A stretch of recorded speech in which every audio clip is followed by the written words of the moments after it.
자, 58페이지 3번입니다. 법률행위 조건에 관한 설명 중 옳은 것 1번. 법률행위 조건이 법률행위 당시에 이미 성취한 것인 경우 기성이죠? 그 조건이 해제 조건이면 그럼 기성 플러스 해제 조건 마이너스니까 법률행위는 틀렸죠? 무효이다. 2번 조건인 성취가 미정인 권리 의무는 일반 규정에 따라 처분, 상속, 보존 또는 담보로 할 수 있다. 틀렸죠? 3번 조건의 성취로 인해 불이익을 받을 자가 신의 측에 반해서 조건 성취를 방해하면 상대방은 조건이 성취한 것으로 주장할 수 있다. 그죠?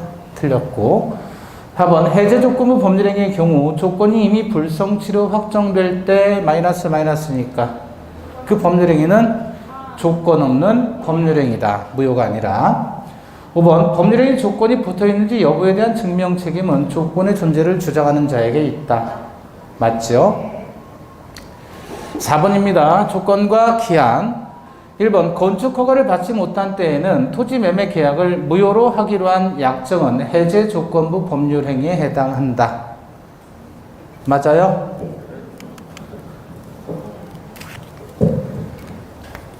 갑이 을에게 토지를 판단 말이에요. 팔았는데 얘가 건축을 합니다. 건축업자. 얘는 건축주. 그러면 얘가 건축을 해서 허가를 받으면 파는 것이고 허가 안 받으면 안 파는 것이다 그거예요. 그러면 얘가 일단 건축은 해야 되겠죠. 그럼 계약한 게 5월 1일이다. 2000년 5월 1일. 2000년 5월 1일.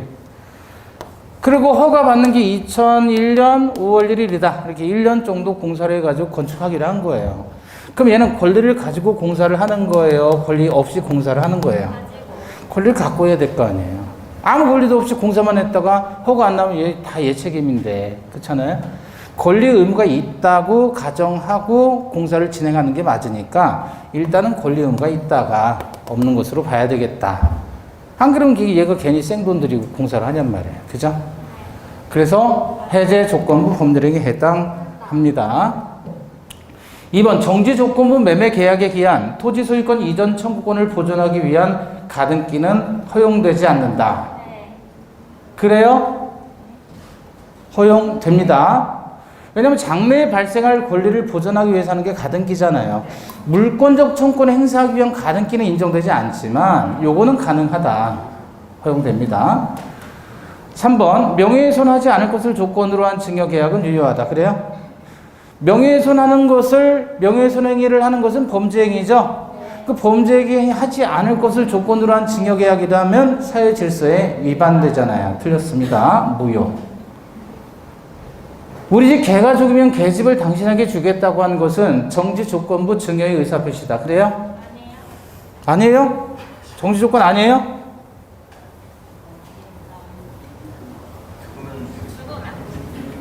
해제 조건이에요? 정지 조건이에요? 예? 기한입니다. 기한. 조건부 증여가 아니라 기한부 증여. 다만 걔는 언제나 죽잖아요. 다만 날짜가 정해져 있지 않을 뿐이죠. 불확정 기한. 5번 존속기간을 임차인에게 매도할 때까지로 정한 임대차 계약은 원칙적으로 불확정 기한부 법률행위다. 그 아니라 우리 판례는 기한이라고 볼 수 없다고 그랬습니다. 그럼 뭐예요? 조건. 자, 기한입니다. 불확정 기한과 조건의 구별인데 아까도 봤지만요. 기한이라는 것은 A가 다음 주에 사망하면 그러면 이거는 조건이에요? 기한이에요? 차를 주겠다 그랬을 때 이거는 조건, 기한? 조건이죠. 조건. 다음 주에 사망할 수도 있고 안 할 수도 있잖아요. 그러니까 이런 건 조건이 되는 것이고 A가 언젠가 사망하면 이거는 뭐예요? 반드시 사망은 하니까 이것은 기한이다.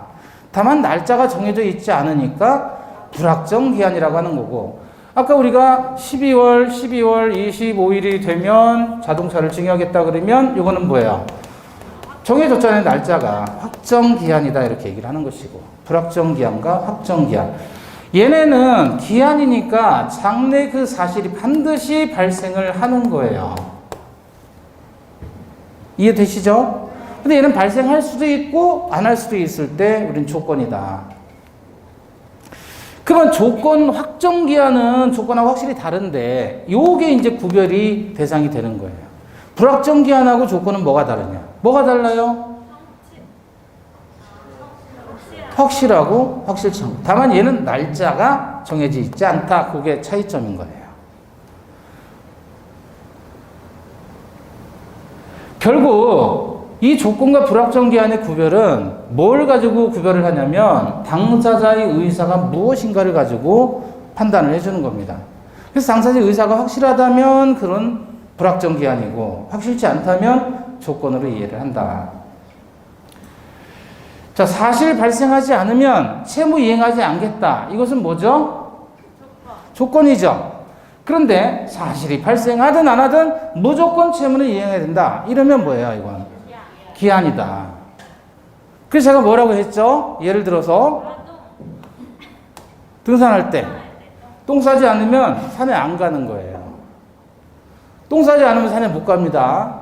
예? 예. 그런 적은 없는데 그럴 가능성이 있어서 그래요. 산에서는 다 화장실이죠, 뭐 따져보면. 그죠? 화장실 없어도 그냥 가가지고. 근데 산이 이렇게 경사졌잖아요.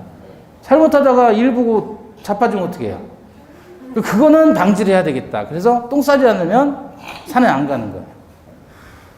근데 똥 싸든 안 싸든 산은 간다. 그러면 이건 기한인 거예요. 이해되셨어요? 저는 조건부로 산에 가요? 기한부로 산에 가요? 조건부. 아니, 기한부 아니고 조건부. 그런 적은 없다 그랬어요. 근데 그럴 수도 있으니까 그걸 위험으로 생각해서 반드시 그 사실이 발생하든 안 하든 이행한다 그러면 기한이고 그 사실이 발생하지 않으면 이행하지 않을 것이다 그러면 이건 조건인 거예요. 아시겠죠? 예. 그래서 아까도 봤지만 갑이 토지를 을에게 빌려주는 임대차 계약을 체결하는데 임대차 기간을 어떻게 할 것이냐 그래서 내가 이 토지를 너한테 팔겠다. 매도할 때까지로 기간을 정해놨다면 이것은 불확정 기한부 법률행위이다라는 게 아니라 기한을 정한 것을 볼 수 없다는 거예요. 즉 조건에 해당한다. 아시겠죠? 본권 토지를 임차인에게 매도할 때까지 그랬다면 이것은 기한을 정한 것으로 볼 수 없으니 뭐다? 조건. 자, 56페이지.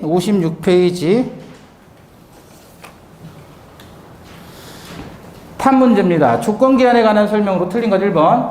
부관이 붙은 법률행위 있어서 부관에 표시된 사실이 발생하지 아니하면 채무를 이행하지 아니하여도 된다고 하는 것이 상당한 경우에는 이를 정지 조건으로 보아야 한다.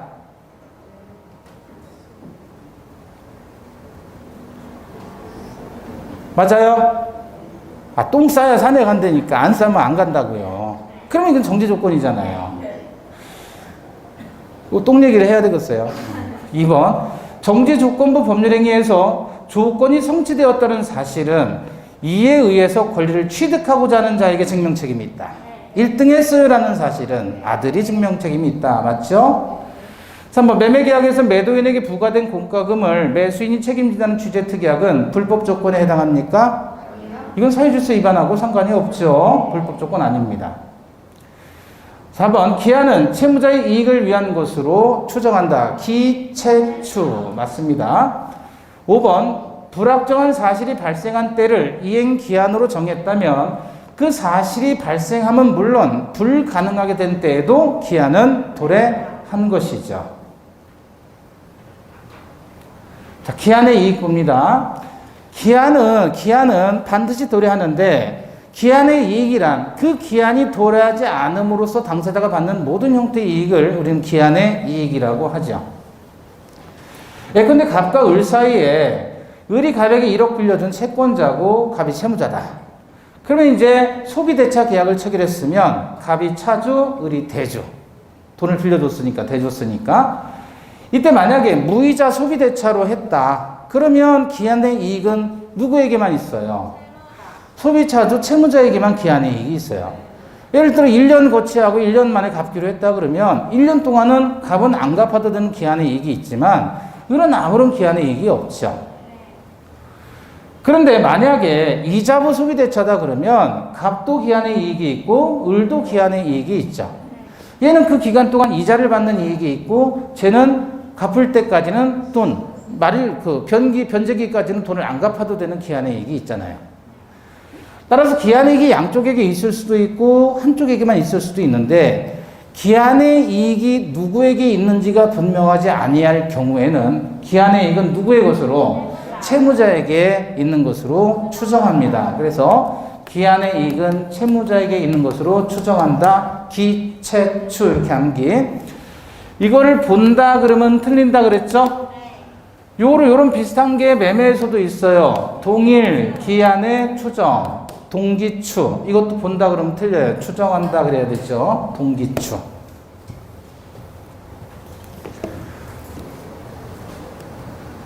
자, 기한의 이익을 누리는 자가 스스로 포기할 수 있겠느냐? 자유롭습니다. 기한의 이익 포기는 자유로워요. 그러니까 돈 빌린 사람이 아무 때나 돈을 갚아도 돼요.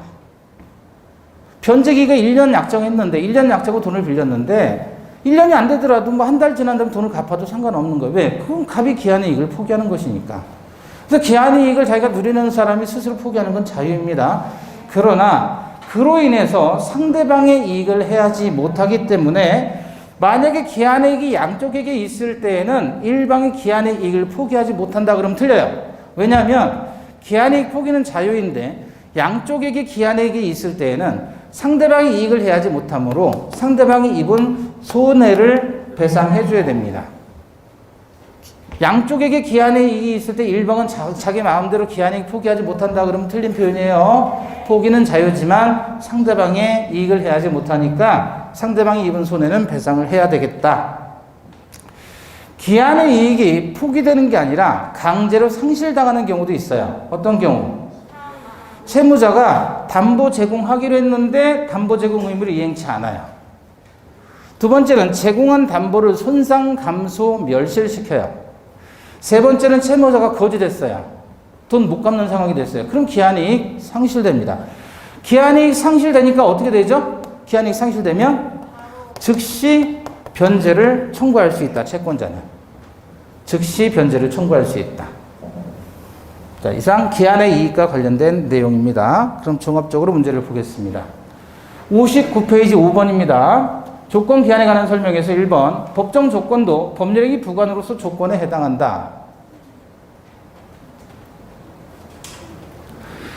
우리 민법 31조에는요. 법인은 그 주된 사무소의 소재지에서 설립 등기를 함으로써 법인이 성립된다라는 규정이 있어요. 이거는 법 조문 자체에서 등기해야만 법인이 성립된다라고 규정을 하고 있어요. 이런 걸 우리는 뭐라 그래요? 법이 정한 조건이다 그런 거예요. 근데 우리가 얘기하는 조건과 기한은 법률행위의 부관으로 붙이는 것입니다. 법이 규정한 게 아니라 의사표시를 통해서 붙이는 것을 우리는 부관이라고 그래요. 따라서 얘는 조건에 해당하지 않습니다. 2번 채무 면제와 같은 단독행위에는 조건을 붙일 수 없다. 단독행위는 조건 못 붙이는 건 맞지만 상대방을 유리하게 하는 단독행위는 조건 붙일 수 있다 그랬죠? 틀렸습니다. 3번 기한은 특별한 사정이 없는 한 채권자의 이익을 위한 것으로 추정한다. 틀렸죠? 기한의 이익은 누구를 위한 것으로? 채무자를 위한 것으로. 기채추. 채권자가 아니라 채무자. 4번 조건에 친하지 않은 법률행위에 조건을 붙이면 조건 없는 법률행위로 전환되는 게 아니라 그 법률행위는 무효입니다. 5번 불확정한 사실의 발생을 기한으로 정했다면 특별한 사정이 없는 한 그 사실의 발생이 불가능한 것으로 확정된 때에도 기한은 도래한 것이죠. 그래서 기한이라고 하는 겁니다. 자, 이제 우리 물권법으로 들어갑니다.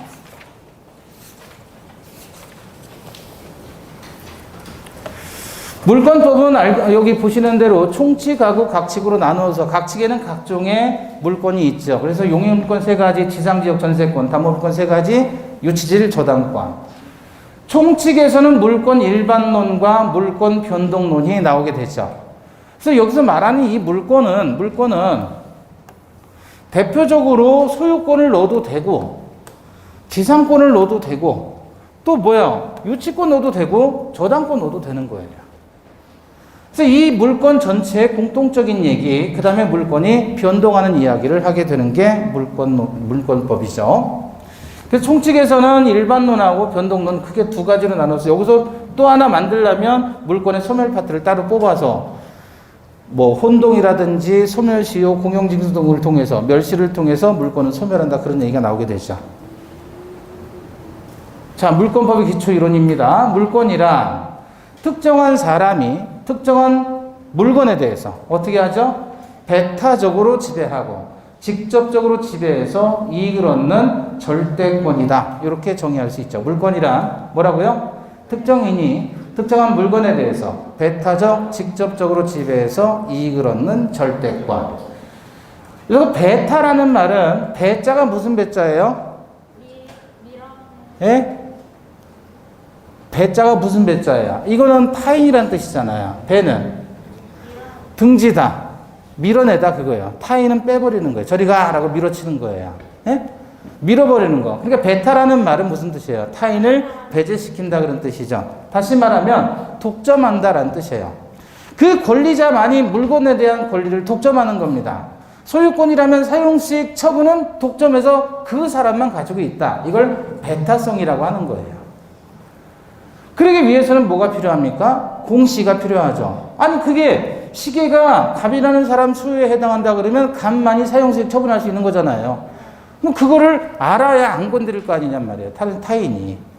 그러면 타인이 알 수 있도록 뭐 하라는 거죠? 공시하라는 말이죠. 그래서 부동산은 어떻게 공시합니까? 등기를 통해서. 그죠? 동산은 어떻게 공시해요? 점유를 통해서 공시한다. 다만 부동산이지만 등기가 아니라 명인방법을 통해서 공시하는 경우도 있고 동산의 경우에는 예컨대 항공기라든지 선박이라든지 건설기계 이런 것들은 등기나 등록을 통해서 예외적으로 공시를 할 수 있죠. 부동산이 뭡니까? 부동산이 토지 및 그 정착물 그랬잖아요. 토지 및 정착물. 정착물은 뭐가 있어요?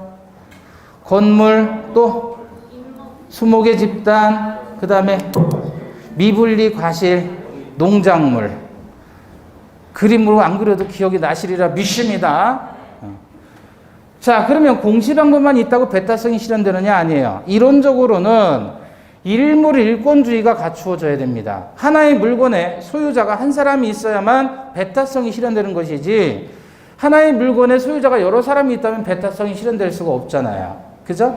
마치 일부 일처주의하고 같은 거예요. 일부 일처주의도 배타적이죠. 배우자에 대한 권리 배타적이죠. 그러니까 뭐 하는 거예요? 공시를 통해서 혼인 신고를 하도록 하는 거예요. 제일 좋은 건 얼굴에다 도장 팍 찍으면 되죠. 결혼 2번 하면 2번 찍고 10번 하면 10번 찍고 확 공시가 되잖아요, 얼굴에. 근데 그런 건 안 되니까 서류로만 하는 겁니다. 다 배타성과 관련이 있어요. 자, 건물이라면 건물의 하나의 물건성은 뭘 가지고 판단합니까? 동으로 판단하죠. 토지라면 필로서 판단을 하게 된다. 그래서 한 필의 토지가 하나의 물건인 것이고 한 동의 건물이 하나의 물건인 것이다. 다만 이게 일물일권주의 원칙상 맞는데 예외적으로 건물을 쪼개가지고 소유를 할 수 있도록 해주는 게 뭐예요? 구분 소유권이죠. 집합 건물의 전유 부분이 바로 구분 소유권의 대상이 되는 거죠. 또 일필토지의 일부라도 용익물권은 얼마든지 설정할 수 있습니다. 대신 그 부분을 표시하기 위해서 도면을 첨부해 주죠. 이걸 바탕으로 물권 법정주의가 나오게 되는데 물권 법정주의는 물권의 종류 그리고 물권의 내용에 대해서 법률 또는 관습법에 규정이 없으면 당사자가 임의로 청설할 수 없다. 그래서 물권의 종류도 강제하고 물권의 내용도 강제한다. 이게 물권 법정주의죠. 그 뭐 때문에 인정하냐면 물권의 배타성 때문에 나오게 되는 성질이에요. 물권은 절대권이라고 그랬습니다. 절대권이기 때문에 물권은 채권하고 다른 우선적인 요력이 있고 두 번째 물권적 청구권이 있죠. 이 우선적 효력은 물권하고 채권이 충돌하면 당연히 물권이 우선하는 거예요. 소유권과 제한 물권이 충돌하면 언제나 제한 물권이 우선합니다. 언제나. 그죠? 제한 물권과 다른 제한 물권이 충돌하면 먼저 성립한 권리가 우선한다. 이런 세 가지 원칙을 기억하시고요. 다만 예외도 있죠. 채권이 물권에 우선한 예외도 있죠. 어떤 경우? 임차인의 최우선 변제권. 채권이지만 다른 담보물권보다 우선하잖아요. 최우선 변제권은. 그죠? 네. 그 다음에 이제 물권적인 청구권인데, 물권적인 청구는 어떤 게 있나요? 반환 청구, 방해 제거 청구권, 방해 예방 청구권이 있단 말이에요. 그죠? 이게 우리 민법은 213조, 214조에서 규정하고 있어요. 소유권에 기해서 반환 제거 예방 청구할 수 있고, 이게 다른 모든 권리에, 다른 물권에 준용되고 있다. 다만 유치권에는 준용됩니까? 안 됩니까? 유치권은 물권형 청구권 준용되지 않아요. 반환 청구 안 됩니다. 유치권에 기인한 반환 청구는 안 돼요. 왜냐하면 유치권은 점유상실로 소멸하잖아요. 소멸한 유치권에 의해서 반환 청구는 안 되니까 얘는 예외적으로 점유권에 기인한 반환 청구권만 행사할 수가 있는 거죠. 또 지역권하고 저당권은 점유를 하지 않아요. 그러니까 얘들은 점유할 일이 없기 때문에 이 권리에 의해서 반환 청구 인정되지 않는다 그랬습니다. 우리 소유물 반환 청구, 소유물 반환 청구권을 보면 213조에서 소유자는 그 소유에 속한 물건을 점유한 자에 대해서 반환을 청구할 수 있다. 그러나 점유자가 점유할 권리가 있을 때에는 반환을 뭐한다? 거부할 수 있다 그랬잖아요. 그래서 갑이라는 소유자가 도인에 대해서는 당연히 반환 청구할 수 있어요. 왜? 점유할 권리가 없으니까. 근데 갑이라는 소유자가 기간 만료되지 않은 임차인에 대해서는 반환 청구할 수가 없죠. 왜냐면 얘는 점유할 권리가 있으니까. 우리 판례는 이 점유할 권리에 매수인이 가지는 568조 재산권 이전의 청구권도 점유할 권리에 해당한다라고 보고 있죠. 반면에 점유물 반환 청구권도 인정이 되는데 얘가 본권인 소반청과 다른 점 하나. 첫 번째, 얘는 점유 침탈 시에만 허용이 됩니다. 침탈이라는 건 의사의 반환 점유의 상실일 때 침탈이라고 하죠. 그러므로 사기에 의해서 물건을 인도했다. 또 직접 점유자의 의사에 의해서 점유가 이전이 됐다 그러면 그것이 간접 점유자의 의사에 반하더라도 침탈이라고 볼 수가 없다 그랬죠. 두 번째, 얘는 1년의 제적 기간이 적용이 되는데 이 제적 기간은 무슨 기간이다? 출소 기간이다. 세 번째, 선의의 특별 승계인에 대해서는 행사할 수가 없다 그랬죠. 왜냐하면 그 특별 승계인을 보호해야 되기 때문에. 이러한 세 가지 제한 외에는 소반청하고는 별개의 권리다. 자, 여기까지 일반론으로 봤고요. 자, 내용을 차차 더 보도록 하겠습니다. 63페이지 1번 물권에 관한 설명으로 틀린 것 그랬죠. 1번 농지 소유자의 승낙 없이 농작물을 경작한 경우 명인 방법을 갖추어야만 토지와 별도로 독립된 소유권의 객체로 된다. 농작물에 대해서는 무단 경작자가 소유권을 취득하죠. 즉 부합이 적용되지 않죠. 틀렸습니다. 명인 방법조차 필요 없다는 게 판례입니다. 2번 명인 방법을 갖춘 미분리 과실도 독립한 소유권의 객체가 될 수 있다. 맞죠? 명인 방법을 갖췄으니까. 3번 토지 외 지상권이 성립하고 난 후에 전세권이 성립할 수 없다. 그래요? 맞죠? 지상권하고 전세권은 둘 다 용익물권이잖아요. 중복된 내용이기 때문에 설정될 수 없습니다. 4번 등기된 수목의 집단은 토지와는 독립한 물권의 객체가 된다. 맞죠? 등기했으니까. 만약에 등기되지 않았다, 명인 방법도 갖추지 않았다 그러면 토지의 일부가 되는 겁니다. 5번 용익물권은 용익물권이 용인이 아니라 제가 일부러 틀리게 쓴 거예요. 네. 오표시 무해의 원칙. 그죠? 용익물권은 부동산 일부에도 성립할 수 있다. 맞죠? 자, 2번 물권에 관한 설명도 틀린 것. 1번 물권은 법률 또는 관습법에 의하는 외에는 임의로 창설하지 못한다. 이게 바로 물권 법정주의죠. 2번 사용 수익 권능을 대세적, 영구적으로 포기한 소유권은 허용되지 아니한다. 만약에 소유권은 사용 수익 처분의 권능을 가지고 있는데 사용 수익권을 대세적이고 영구적으로 포기한다면 이 소유권은 처분만 가능한 소유권이지 사용 수익은 못하는 소유권이죠. 그것은 물권 법정주의에 어긋나죠. 민법은 그런 물권을 정한 적이 없습니다. 따라서 이건 허용되지 않습니다. 작년도에 나왔던 거잖아요, 이것도. 작년에 이거 그냥 그대로 나왔어요. 제가 찍은 대로, 그대로. 3번, 온천에 관한 권리는 독립한 물권으로 볼 수 없다. 온천수를 이용하는 권리가 온천권이죠? 온천수는 물이에요, 물이 아니에요? 온천수는 물이잖아요. 그러면 온천수 이용하는 건 물권이잖아요. 물 사용하는 권리. 아닙니다. 물권 아닙니다. 배타성이 없다는 뜻이에요. 4번, 미등기 건물의 양수인은 소유권에 준하는 관습법상의 물권을 취득한다. 아니죠. 이런 권리 없다는 게 우리 판례입니다. 그냥 소유권은 소유권이지 소유권에 준하는 물권 같은 거를 인정하지 않겠다는 겁니다. 법률상 소유권 하나만 있어요. 5번, 지상권자는 토지 소유자의 동의 없이 지상권을 양도할 수 있다. 맞아요?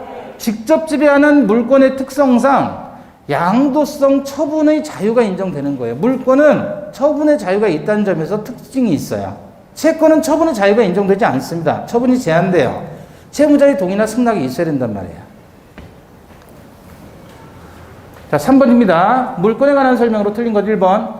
전세권은 담보물권의 성질도 가지고 있다. 그래서 이건 강론에서 들어가면 다 아는 내용이지만 이거는 지금 총칙에서 나오는 거잖아요. 물권법 총론에서. 그러니까 이것저것 다 그냥 버무리는 거예요. 전세권은 용익물권이자 동시에 담보물권이다 그랬죠. 맞습니다. 2번, 관습법상 법정 지상권이 붙은 건물의 양수인은 지상권 등기 없이도 건물 양도인의 지상권의 갱신 청구권을 대위 행사할 수 있다. 그래요? 등기 없이도 대위할 수 있다. 3번, 토지 저당권자는, 이건 해당 부분에서 다시 보시고요. 토지 저당권자는 저당권 설정 후 그 설정자가 토지에 신축해서 소유하는 건물에 대해서 일괄 경매를 청구할 수 있다. 맞아요? 일괄 경매는 저당권에서 나오는 거죠. 저당권 설정 당시에 나대지일 것, 두 번째 저당권 설정자가 지상 건물을 소유할 것, 요게 요건이죠. 그래서 소유하니까 설정자가 소유하는 건물에 대해서 일괄 경매할 수 있습니다. 4번, 공유자 1인이 지역권을 취득하면 다른 공유자도 이를 취득한다. 지역권의 불가분성이라고 하죠.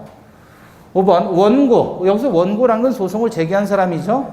원고의 목적물 인도 청구에 대해서 법원이 피고의 유치권 항변을 인용하는 경우 내놔라, 내 거 내놔라 그랬더니 저쪽에서 못 주겠어, 난 유치권 행사합니다.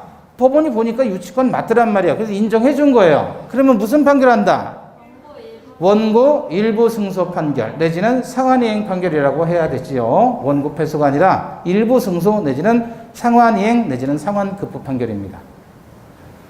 62페이지 물권에 관한 설명으로 틀린 것 1번. 물권 법정주의에 관한 민법 제185조의 법률에는 규칙이나 지방자치단체 조례가 포함되지 않는다.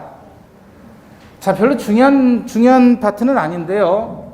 학문적으로는, 학술적으로는 대단히 중요한 파트예요. 이 법률은 물권 법정주의에서 말하잖아요. 물권 법정주의 그랬을 때 법률이나 또는 관습법에 의해서만 물권의 종류와 내용을 창설할 수 있다는 얘기죠. 여기서 말하는 법률은 소위 형식적 의미의 법률이다. 그래서 뭘 얘기하냐면 국회 입법을 얘기하는 거예요. 국회 입법을.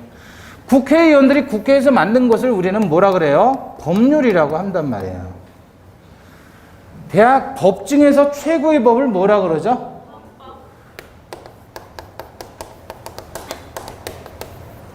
이게 무슨 헌자냐면 법헌자예요. 법헌자. 그러니까 헌법이란 건 법 중에 법을 얘기하는 거예요. 제일 높은 법을 헌법이라 그래요. 헌법에 위헌을 받은 게 법률이죠. 이거는 누가 제정해요? 국회에서. 그죠? 그러면 이 법률에서 다시 위임한단 말이에요. 그걸 뭐라 그래요? 시행령, 시행규칙이라고 하는 거예요. 이거는 누가 제정하는 거예요? 예? 각 부총리 대통령령을 얘기하는 거예요. 그래, 이거는 행정부에서 만드는 거예요, 이거는. 따라서 이건 법률이라고 하지 않아요. 얘하고 얘를 합쳐서 법령이라고 하는 거예요, 법령. 얘는 법률. 어쨌든 이 규칙이나 지방자치단체 조례는 당연히 포함되지 않고 대통령령, 부령, 총리령 이런 것도 포함되지 않는 거예요. 오로지 국회에서 입법한 법률만을 얘기합니다. 최근에 경찰국을 신설한다 그랬잖아요. 예. 시사적으로 보면 검수완박법, 그래서 검찰수사권 완전 박탈, 그 법을 국회에서 통과시켜버렸잖아요. 그죠? 그럼 국회에서 통과시켰으니까 이제 수사권은 다 경찰로 넘어갔어요. 그럼 경찰 통제를 해야 되잖아요. 근데 법률은 지금 야당이 다수당이잖아요. 그 법률로는 못 만들어요. 그러니까 어떻게 해요? 시행령, 시행규칙 가지고 행정국을 따로 만들어서 경찰국을 만들어서 경찰청을 통제하겠다. 지금 이렇게 얘기하는 거예요. 뭘로? 시행령 가지고. 네. 그런 의미가 있다. 하여튼 별로 중요한 건 아니에요, 시험에서는. 2번, 온천에 관한 권리는 독립한 물권으로 볼 수 없다. 맞아요? 3번, 분필 절차를 거치지 않은 일필의 토지의 일부에 대해서도 저당권 설정할 수 있나요? 저당권을 설정하게 되면 이거는 무슨 뜻이에요? 경락일에게 소유권을 이전시킨다는 뜻이죠? 그럼 일필 토지 일부가 소유권 이전이 돼요, 안 돼요? 안 되잖아요, 분필하지 않으면. 따라서 저당권 설정할 수 없습니다. 4번, 사용수익권 등이 대세적 영구적으로 포기된 소유권은 특별한 사정이 없는 한 허용될 수 없다. 맞죠? 5번, 소유권에 기한 물권적 청구는 소멸시효 대상이 아니다. 그쵸? 자, 물권적 청구에 관한 설명 중 틀린 것 65페이지 1번입니다. 자, 여기서는 자세히 좀 하나하나 봐야 되는데 어차피 뒤에 가서 다시 다룰 때가 있을 거예요. 지금 제가 대략적으로 소반청, 전반청 얘기를 했는데 일단 설명을 드리고 뒤에 가서 나오면 다시 자세히 드리겠습니다. 1번, 갑이 물건을 을이 불법으로 점유하는 경우. 그럼 갑이 소유자라는 거고 을이 점유한다는 얘기잖아요. 그 경우 갑은 병에게 그 소유권을 양도하면서 을에 대한 소유물 반환 청구권을 자신에게 유보할 수 없다. 자, 을이 불법으로 점유를 하는데 갑이 소유자예요. 소유자인데 얘가 병에게 양도를 했단 말이에요. 예? 그럼 얘한테 반환 청구권 행사할 수 있어요, 없어요? 얘가 소유자가 되고 얘는 반환 물권은 여기 있고 물권적인 청구권은 얘가 계속 가지고 있을 수 있어요? 없죠. 마치 이 판례 기억나시나요? X가 토지 소유자인데 건물이 갑이 지었어요. 무단으로. 아무런 권리 없이 건물을 진 거예요. 그럼 얘가 철거 청구 소송을 제기할 수 있잖아요. 소송 중에 토지가 Y로 바뀐 거예요. 토지 소유권이 넘어가게 되면 물권적 청구권도 같이 넘어가는 거죠. 물청과 물권이 분리 처분될 수 없다 그랬습니다. 따라서 얘 청구는 기각된다 그랬어요. 얘가 반환 조건을 행사하고 소유권을 얘한테 넘겨줄 수 있다, 없다? 없다. 그럼 물권과 물청이 분리 처분되잖아요. 그래서 물권과 물청은 분리 처분되지 않는다 그 얘기입니다. 그래서 이게 맞아요, 틀려요? 맞죠? 2번, 소유자는 현재 점유하고 있지 않은 자를 상대로 소유물 반환을 청구할 수 없다. 맞아요? 소유자는 누구를 상대로 반환 청구한다 그랬어요, 아까? 점유자를 상대로 반환 청구한다 그랬잖아요. 다시 213조에서 소유자가 그 물건을 점유한 자에게 반환을 청구할 수 있는데 점유자가 점유할 권리가 있으면 반환을 거부할 수 있다 그랬습니다. 그래서 도인한테는 반환 청구할 수 있어요. 왜? 점유할 권리가 없으니까. 임차인에게는 반환 청구할 수가 없다. 왜? 임차권이라는 점유한 권리가 있으니까.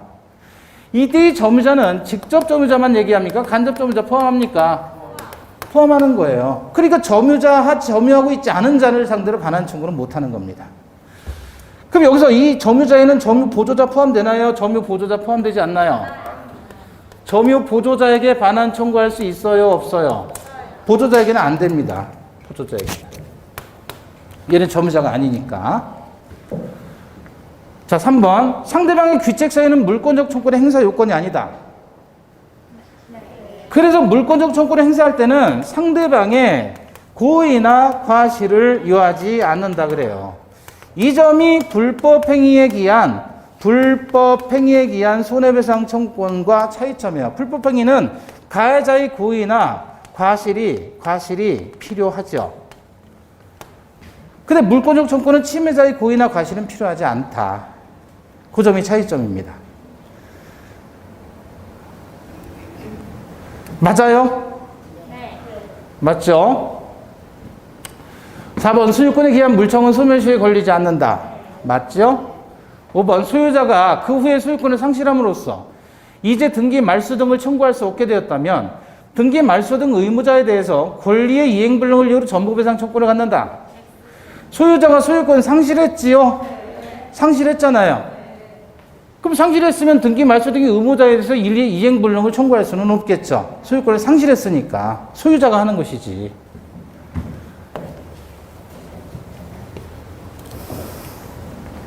자, 66페이지 2번입니다. 소유권에 기한 물청입니다. 1번, 미등기 건물의 매수인은 건물의 매매대금을 전부 지급한 경우 건물이 불법 점유자에 대해서 직접 소유물 반환 청구를 할 수 있다. 자, 미등기 건물의 매수인이에요. X가 토지 소유자, 갑이 신축했어요, 신축.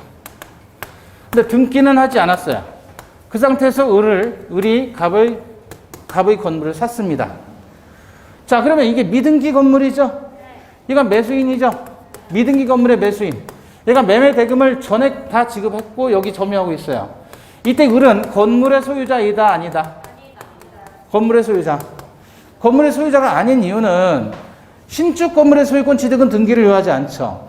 그럼 갑이 지었으면 갑이 소유자인 건데 갑이 을에게 소유권을 이전해서 을이 소유자가 법적으로 소유자가 되려면 갑명의 보존 등기하고 다시 을의 명의로 이전 등기해야만 소유권을 취득하는 건데 현재 얘는 등기가 안 돼 있으니까 이 건물 자체 등기가 없으니까 법적으로 소유권 취득하지 못했단 말이에요. 그럼 얘는 소유권에 준하는 관습법상의 물권이 있다 없다? 그런 거 없다 그랬잖아요. 그럼 소유자 이해 아니에요. 소유자가 법적 소유자가 아닌 겁니다.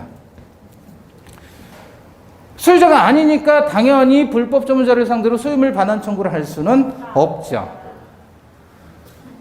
2번 소유자는 호무인, 필허자에 없을 무자, 없는 사람이에요. 그걸 호무인 그럽니다. 소유자는 없는 사람 명의로 등기한 행위자를 상대로 그 등기의 말소를 청구할 수 없다. 그래요? 허무인이라고 해서 상대가 없는 건 아니죠. 3번 갑이 자신의 토지 위에 무단으로 건축한 을을 상대로 건물 철거 소송을 제기한 후 갑이 토지 소유자가 갑이 이제 토지 소유자니까 갑이 병에게 토지 소유권을 이전했더라도 갑이 소유물 방해 배제 청구권을 상실하는 것은 아니다. 토지 소유권을 이전을 했다면 소유권이 지금 병에게 넘어갔지요. 그럼 갑은 물권적 청구권 행사할 수 없지요. 병이 해야 되는 것이죠. 상실하는 겁니다. 그래서 물권과 물권적 청구는 분리 처분되지 않는다 그 얘기고 4번 을이 소유자 갑으로부터 토지를 매수하고 인도받았는데 등기를 갖추지 않고 다시 병에게 이를 전매하고 인도했다면 미등기 전매했죠? 그럼 갑은 병에게 소유물 반환 청구할 수 있나요? 네? 지금 갑이 을에게 팔았고 점유를 했고요. 물론 대금 줬겠죠. 그리고 얘가 다시 병에게 팔아서 얘가 점유를 하고 대금을 물론 줬겠죠. 근데 아직 등기는 여기 있잖아요. 소유자라고 얘한테 반환 청구할 수 있겠느냐 그 얘기예요. 아, 이 미친놈이잖아요 이놈이. 아, 지가 돈 받고 팔아놓고 또 얘도 돈 받고 팔았는데 등기는 아직 지 이름으로 되어 있다. 그래서 오히려 지가 소유자로서 반환 청구한다?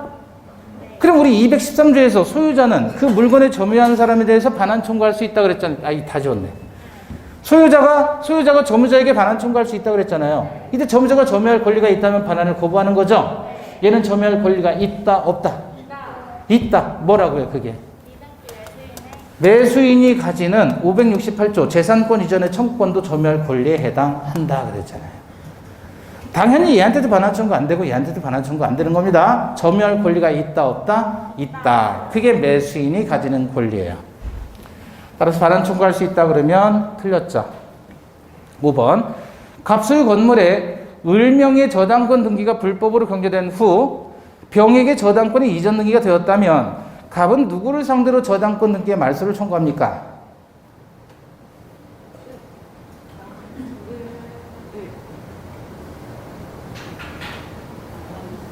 자, 병을 상대로 저당권의 말소를 청구할 수 있다. 맞아요? 틀려요?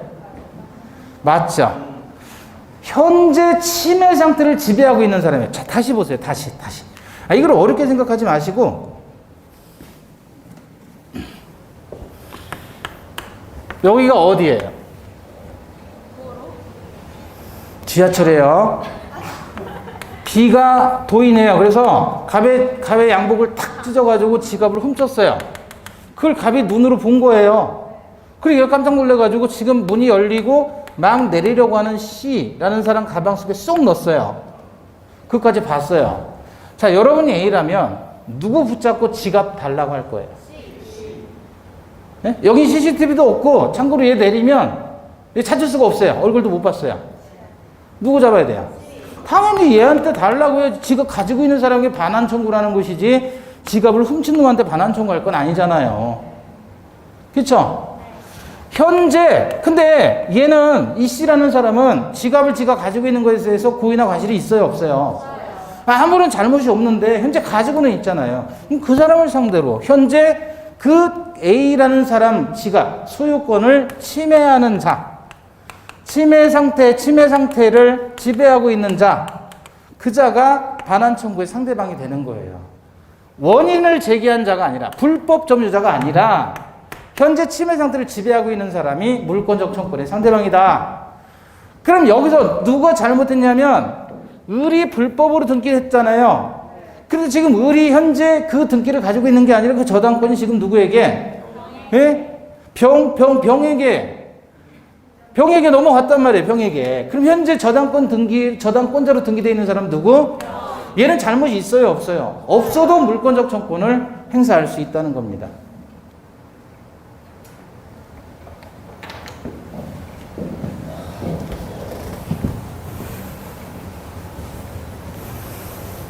현재 치매 상태를 지배하는 자, 그 자가 물권적 청구의 상대방이다. 그래서 물권적 청구에서는 치매자의 고의나 과실을 요하지 않는다, 이렇게 얘기를 하는 거예요. 다시 한번 봐요. 그러면 A 소유 토지고 B 소유 토지인데 담장이 있어요.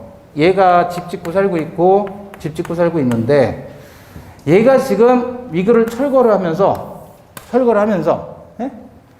여기다 빌라를 이렇게 올릴 거예요. 빌라를. 그렇게 올리게 되면 이쪽에서 햇빛이 전부 차단돼 가지고 얘는 하루 종일 햇빛이 안 들어요. 예? 그럼 얘 입장에서 이제 A는 이건 건축 허가를 받았어요. 다 적법하게 허가를 받은 거예요. 그래서 터프하게 공사를 하고 있으면 얘가 공사 중지 가처분을 신청할 수 있을까요? 없을까요? 신청할 수 있죠. 이건 뭐냐면 앞으로 생길 방해가 염려가 되니까 방해 예방을 청구하잖아요. 근데 얘가 뭐 잘못했어요? 법적으로 적법한 건축 허가를 받아서 허가 받은 상태에서 공사 들어가는 거 아니에요? 그럼 얘는 고의나 과실이 없잖아요. 고의나 과실이 없음에도 불구하고 물권적 방해 예방 청구의 상대방이 되잖아요. 그거는 건축법적으로 적법하다는 얘기지 민사적으로는 별개로 판단을 해야 될 거 아니냐 이거예요. 민법적으로. 그래서 치매자의 고의나 과실은 요구되지 않습니다. 그냥 현재 치매 상태를 지배하고 있는 상태라면 물권적 청구권의 상대방이 된다. 자, 66페이지 3번입니다. 갑의 토지 위에 을이 무단으로 건물을 지었다 그랬어요. 갑의 토지인데 을이 무단으로 건물을 지었습니다. 1번 갑은 을에게 건물 철거 청구 및 토지 인도를 청구할 수 있다. 철거 청구는 방해 제거, 토지 인도는 반환 청구예요. 방해 제거와 반환 청구할 수 있어요. 소유자니까. 맞죠? 2번 갑은 을에게 건물에서의 퇴거를 요구할 수 있다. 건물이 누구 거예요? 을 거죠? 그러면 지 소유 건물에 지가 그 집에서 사는 것도 못해요? 그건 할 수 있죠. 퇴거는 요구할 수 없습니다. 3번 을이 건물을 병에게 임대해서 병이 점유하고 있을 때 갑은 병에게 건물에서 나가라고 요구할 수 있다. 맞아요? 건물에서 나가라는 거지 건물을 나에게 달라라는 건 아니죠. 반환 청구하는 게 아니고 반환이 아니고 퇴거잖아요. 나가라고. 왜냐면 병이 있으면 철거를 못 하자는 사람이 있는데 그러니까 나가야지 철거를 할 수 있는 거 아니에요. 그죠? 을이 건물을 정에게 매도해서 정이 미등기인 채로 점유하고 있는 경우 갑은 정에게 건물을 청구할 수 있다. 건물의 청구가 아니라 철거죠. 예, 오표시 무효의 원칙. 예. 다시 을이 누구예요? 잊어버렸네. 을이 건물 지었네요. 갑이 토지 소유자고. 근데 을이 건물을 정에게 매도해서 정이 미등기인 채로 점유하고 있다. 아, 을이 건물을 지었는데 얘가 지금 정에게 팔은 거예요. 그럼 이때 철거 청구의 상대방, 철거의 상대방이 되는 사람은 누구냐 이거죠. 이때 이 정은 미등기잖아요. 미등기 매수인이죠. 건물의 매수인. 이 사람 법률상 건물의 소유자이다 아니다. 그럼 소유권에 준하는 관습법상의 물권 이런 거 있다 없다? 그런 거 없다. 그럼 단지 얘는 채권자에 불과해요. 그런데 철거를 청구할 때는 철거 청구의 상대방은 누구? 을이 아니라 정입니다. 미등기 건물의 양수인이 철거의 상대방이 돼요. 왜 그러냐면 법률상으로나 사실상으로 그 건물을 처분할 수 있는 지위에 있는 사람은 누구? 예. 자, 다시 등기 안 돼 있어요. 그럼 얘가 신축했으면 얘가 소유자인 거죠. 처분했어요. 얘가 법적으로 건물 소유자 되려면 보존 등기하고 이전 등기해야만 얘가 소유자가 돼요. 근데 지금 보존 등기도 안 돼 있는 상태예요. 그 상태에서 대지의 점유자는 건물의 소유자이죠. 그럼 건물 소유자는 어쨌든 을이란 말이에요, 법적으로는. 그렇지만 얘가 돈 받고 얘한테 처분했을 때 이자가 그 건물을 얘 아닌 다른 사람에게 처분하면 얘 가만히 있어요, 가만 안 있어요? 가만 안 있죠.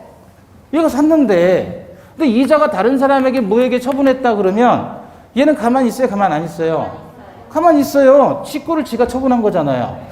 법률상으로 얘가 인정되는 소유권은 없다고 해도 사실상이나 법률상으로 처분해도 되는 사람은 얘이지 얘는 아니니까 철거 청구의 상대방은 이 사람입니다. 따라서 4번 맞아요? 5번 사의 경우에 정의 등기 청구는 소멸시에 걸리지 않는다. 정이 얘한테 등기 청구하는 거잖아요. 그러면 이거는 소멸시효 대상이에요, 아니에요? 매수인의 등기 청구는 소멸시효 대상입니다. 그래서 10년간 행사하지 않게 되면 시효로 소멸하지만 인도받아 점유한다면 시효 진행하지 않는다. 그 판례가 기억나셔야 돼요. 맞습니다. 그래서 인도받아 점유하니까.